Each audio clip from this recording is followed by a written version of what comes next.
Thank you. Thank you very much. Thank you.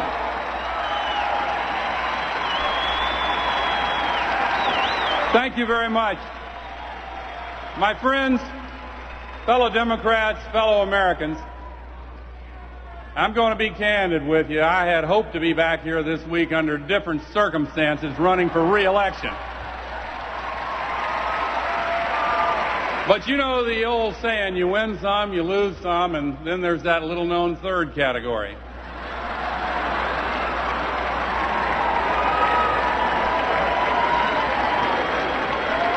But I didn't come here tonight to talk about the past. After all, I don't want you to think that I lie awake at night counting and recounting sheep. I prefer to focus on the future because I know from my own experience that America is a land of opportunity where every little boy and girl has a chance to grow up and win the popular vote.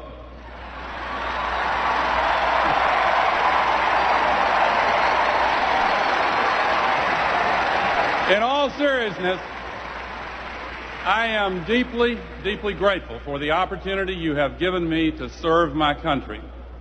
I want to thank you as Democrats for the honor of being your nominee for president 4 years ago, and for all you did for me and for our country.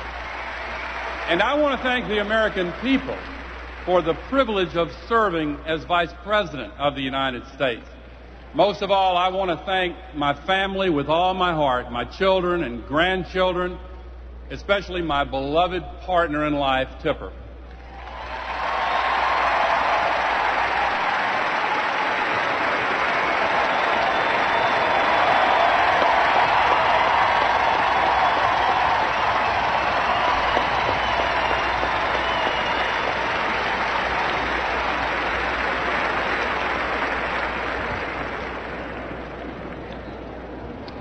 I love this country deeply. Wasn't B.B. Winans great? I believe that's the best national anthem I've ever heard sung. I love this country deeply.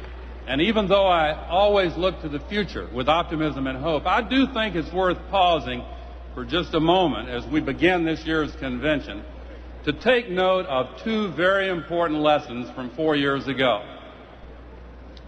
The first lesson is this: take it from me, every vote counts.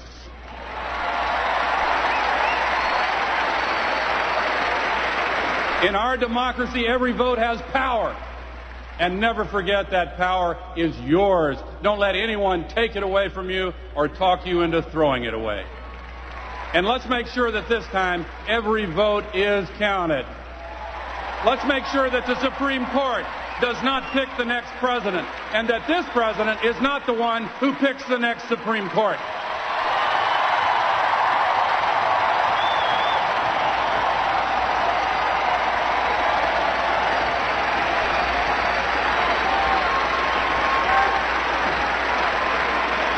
The second lesson from 2000 is this: what happens in a presidential election matters a lot. The outcome profoundly affects the lives of all 293 million Americans and people in the rest of the world, too. The choice of who is president affects your life and your family's future. And never has that been more true than in 2004. Because, let's face it, our country faces deep challenges. These challenges we now confront are not Democratic or Republican challenges. They are American challenges that we all must overcome together as one people, as one nation. And it is in that spirit that I sincerely ask those watching at home tonight who supported President Bush 4 years ago, did you really get what you expected from the candidate you voted for? Is our country more united today or more divided? Has the promise of compassionate conservatism been fulfilled, or do those words now ring hollow?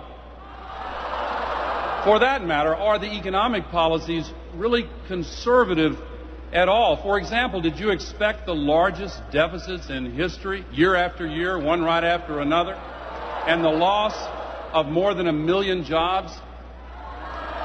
By the way, I know about the bad economy. I was the first one laid off. And while it's true that new jobs are being created, they're just not as good as the jobs people have lost. And incidentally, that's been true for me too. Unfortunately, this is no joke for millions of Americans, and the real solutions require us to transcend partisanship. So that's one reason why, even though we meet here as Democrats, we believe this is a time to reach beyond our party lines to Republicans as well.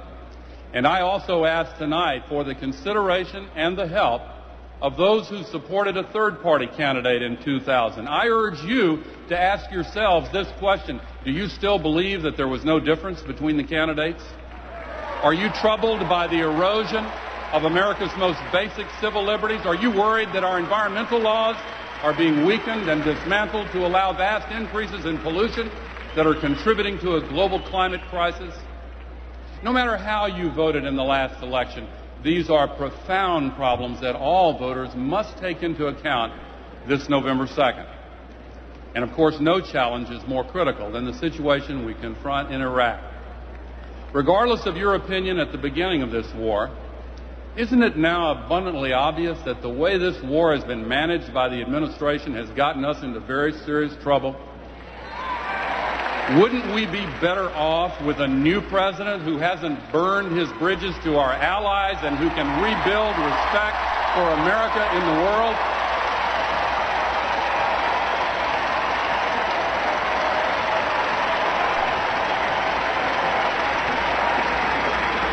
Isn't cooperation with other nations crucial to solving our dilemma in Iraq? Isn't it also critical to defeating the terrorists? We have to be crystal clear about the threat we face from terrorism. It is deadly, it is real, it is imminent. But in order to protect our people, shouldn't we focus on the real source of this threat, the group that attacked us and is trying to attack us again, Al-Qaeda, headed by Osama bin Laden? Wouldn't we be safer with a president who didn't insist on confusing Al-Qaeda with Iraq?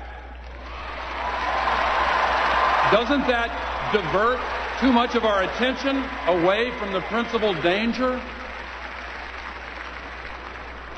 I want to say to all Americans this evening that whether it's the threat to the global environment or the erosion of America's leadership in the world, whether it is the challenge to our economy from new competitors or the challenge to our security from new enemies, I believe we need new leadership that is both strong and wise.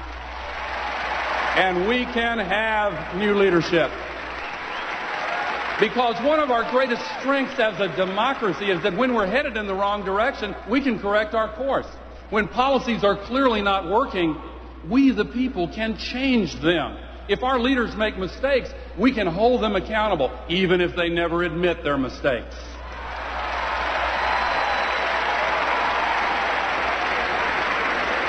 I firmly believe America needs new leadership that will make us stronger at home and respected in the world, and we're here this week to present to the nation the man who should be and will be our new president, John Kerry.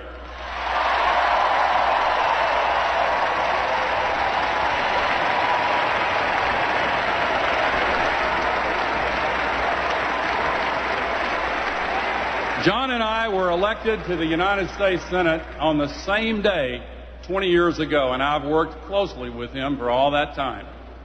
So I want to say a personal word about John Kerry, the man. He is a friend who will stand by you. His word is his bond. He has a deep patriotism that goes far beyond words. He has devoted his life to making America a better place for all of us. He showed uncommon heroism on the battlefield in Vietnam. I watched him show that same courage on the Senate floor. For example, he had the best record of protecting the environment against polluters of any of my colleagues, bar none.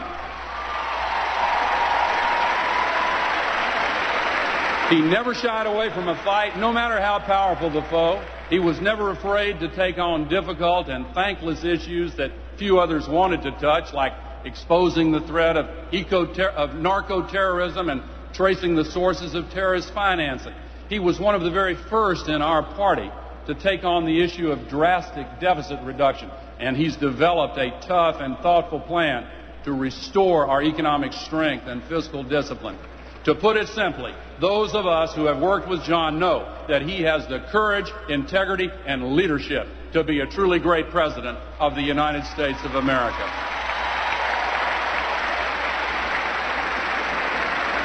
And he showed wisdom in his very first decision as the leader of our party, when he picked as his running mate an inspiring fighter for middle-class families and families struggling to reach the middle class, John Edwards of North Carolina.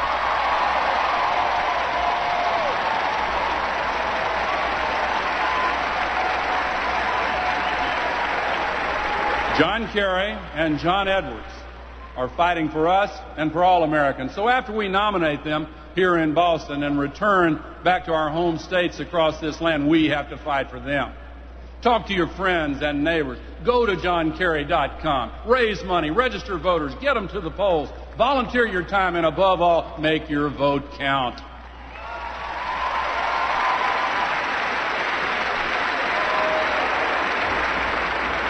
To those of you who felt disappointed or angry with the outcome in 2000, I want you to remember all of those feelings. But then I want you to do with them what I have done. Focus them fully and completely on putting John Kerry and John Edwards in the White House in 2004 so we can have a new direction in America.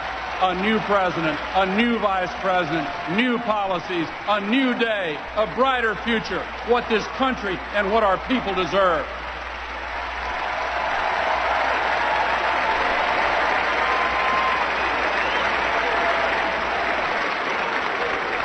Fellow Democrats, when I look out and see so many friends who have meant so much to me in my own public service, my heart is full tonight. I thank you for all the love you've shown to Tipper and me. You will forever be in our hearts. And there's someone else I'd like to thank, and that's the man who asked me to join him on the ticket at our convention 12 years ago, my friend and my partner for 8 years, President Bill Clinton.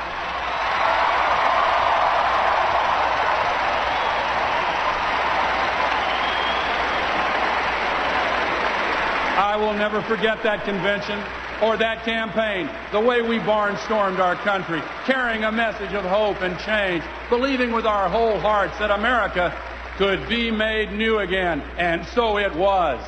And with your help and with the leadership of John Kerry and John Edwards, so it shall be again. Thank you. God bless you.